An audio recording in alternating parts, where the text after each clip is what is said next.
سلطان محمود غزنوی رحمۃ اللہ تعالیٰ علیہ کو دیکھیں کہ جب اس نے اعلان کیا کہ ہے میرے مجمع میں کوئی ایسا شخص جو مجھے حضرت خضر علیہ السلام کی زیارت کرا دے۔ ادھر بادشاہ تھا، اس نے اعلان کیا تو ایک غریب شخص کھڑا ہوا، عرض کرنے لگا بادشاہ صاحب میری ایک شرط ہے، اگر آپ پوری کر دیں تو میں آپ کو حضرت خضر علیہ السلام کی زیارت کرا دوں گا، میں دیدار کرا دوں گا۔ بادشاہ نے پوچھا کہ نوجوان وہ آپ کی شرط کون سی ہے؟ تو وہ کہنے لگا کہ 6 مہینوں کا خرچہ میرے گھر کا آپ اٹھاؤ،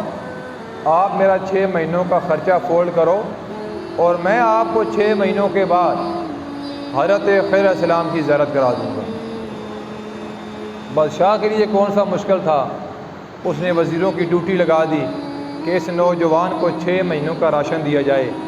اس کا خرچہ فولڈ کیا جائے۔ جب 6 مہینے گزر گئے تو بادشاہ نے پھر بلایا، نوجوان آج 6 مہینے پورے ہو گئے ہیں، مجھے خضر علیہ السلام کا دیدار کراؤ۔ تو وہ ہاتھ باندھ کے عرض کرنے لگا بادشاہ صاحب کچھ میرے وظائف الٹ ہو گئے، تو آپ اس طرح کریں کہ 6 مہینوں کا خرچہ اور فولڈ کریں تو میں 1 سال کا عرصہ جب پورا ہو جائے گا تو آپ کو حضرت خضر علیہ السلام کا دیدار کرا دوں گا۔ بادشاہ نے حکم جاری کر دیا کہ یہ مہلت مانگ رہا ہے، 6 مہینوں کا خرچہ مانگ رہا ہے، تو لہٰذا اس کو 6 مہینے خرچہ اور دیا جائے، یہ وظائف پڑھے، کوئی بات نہیں 6 مہینے اور گزر جائیں گے۔ جب 6 مہینے گزر گئے تو بادشاہ نے پھر اس نوجوان کو بلایا،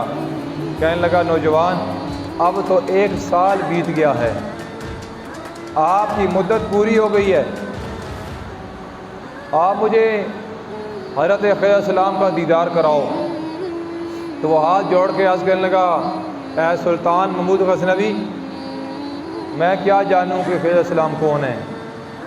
مجھے کوئی پتہ نہیں، میں تو ایک غریب بندہ تھا، میں نے سوچا کہ موقع اچھا ہے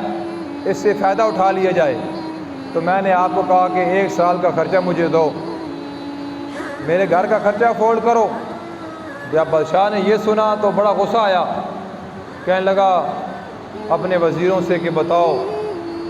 جو شخص بادشاہ کے ساتھ جھوٹ بولے اس کی سزا کیا ہونی چاہیے۔ ایک وزیر کو اس نے پوچھا تو اس وزیر نے کہا کہ بادشاہ صاحب اس کو کتوں کے آگے اس کو ڈال دینا چاہیے تاکہ اس کو کتے کھا جائیں، اس کی یہ سزا ہونی چاہیے۔ اب بادشاہ نے دیکھا کہ وزیر یہ مجھے جواب دے رہا ہے، اور مجمع میں ایک سفید داڑھی والے بزرگ حسین و جمیل چہرہ کہنے لگے بادشاہ صاحب اس نے ٹھیک کہا ہے، اس نے ٹھیک کہا ہے۔ بادشاہ دوسرے وزیر سے پوچھتا ہے کہ آپ مجھے مشورہ دیں اس کے ساتھ میں کیا سلوک کروں۔ دوسرے وزیر نے کہا بادشاہ صاحب اس کا گلا کاٹ دو، اس کی گردن کاٹ دو۔ اب وہ بزرگ جو بیٹھے تھے انہوں نے کہا بادشاہ صاحب یہ ٹھیک کہہ رہا ہے۔ بادشاہ نے جب تیسرے نمبر پہ ایاز سے پوچھا کہ ایاز آپ بتاؤ جو شخص بادشاہ کے ساتھ جھوٹ بولے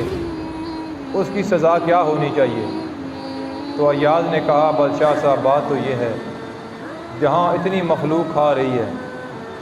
جہاں اتنی دنیا کھا گئی ہے، 1 سال اگر اس نوجوان نے کھا لیا تو کیا ہوا، میرا مشورہ یہ ہے کہ اس کو معاف کر دیا جائے۔ وہ بزرگ سفید داڑھی والے حسین و جمیل چہرہ انہوں نے کہا ہاں بادشاہ صاحب یہ ایاز ٹھیک کہہ رہا ہے۔ اب سلطان محمود غزنوی بادشاہ تھا، حیران ہوا، انہوں نے کہا بابا جی آپ قریب تشریف لائیں۔ جب آپ قریب آئے تو پوچھتا ہے کہ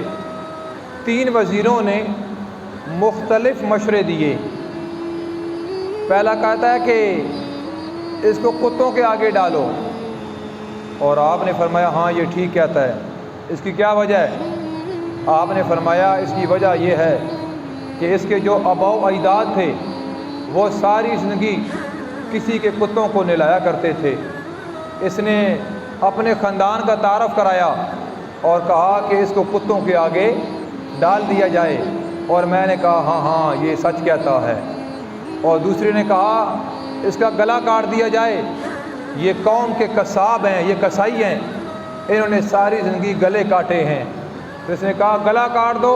تو میں نے کہا یہ ٹھیک کہتا ہے، یہ اپنے خاندان کا تعارف کرا رہا ہے، تو اس وجہ سے میں نے کہا ہاں ہاں یہ صحیح کہتا ہے۔ اور ایاز سے آپ نے پوچھا تو ایاز کہتا ہے بادشاہ صاحب کوئی بات نہیں، اس کو معاف کر دیا جائے۔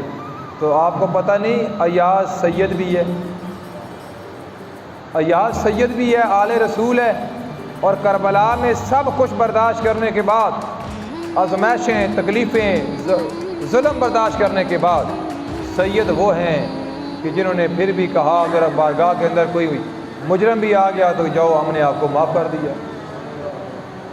بادشاہ حیران ہوا، اس نے کہا ایاز اتنا عرصہ گزر گیا، آپ نے کبھی مجھے بتایا نہیں کہ میں سید ہوں، میں آل رسول ہوں۔ تو ایاز کہنے لگا بادشاہ صاحب نوکری کرنی تھی، تعارف کیا کرانا تھا، اور ساتھ ہی کہا کہ بادشاہ صاحب ان بزرگوں نے میرا پردہ نہیں رکھا، تو میں آپ کو بتا دوں کہ یہ بزرگ جو آپ کے مجمع میں بیٹھے ہیں یہی خضر علیہ السلام کی ذات ہے، یہ خضر علیہ السلام خود ہیں، جن کے دیدار کے لیے آپ نے 1 سال نوجوان کے گھر کا خرچہ